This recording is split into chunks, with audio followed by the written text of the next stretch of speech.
የት ነው የምትሄጂው? ቻው በቃ እሺ ደህና ዋል። ድንቄ ወርጄ ናይስ ቁጭ በይ እዚህ። እሺ እንዴት ነሽ? ነገር ምንድን ነው? ኧረ ጋሽዬ ደግሞ ምን አደረኩኝ እኔ አሁን እጄ ቆንጆ እንዲሆን ምናምን ብዬ ነው እንዴ የተቀባሁት። ቆንጆ አይደል እንዴ? ቆንጆ ነሽ እኮ ድሮም ቆንጆ ነሽ። ታማለሽ። አንቱ ደግሞ ያበዙታል እንዴ? ምንድን ነው ተጠንቀቁ እያለ እረፉ። ደግሞ ምንድን ነው ፊትሽ ላይ ያደረግሽው? ታው ብያለሁ። የምትናገሩ ደግሞ ምን ከየት ነው ያመጣሽ? ሰሞኑን ትናንት በግራችን ቆንጆ ነበርሽ። እሳቸው ሲወጡ እንዲህ የሚሆኑ ነገር ምንድን ነው አልገባኝም።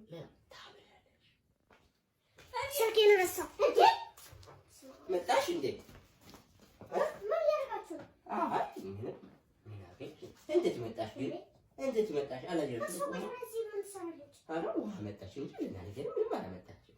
በል ናውጣ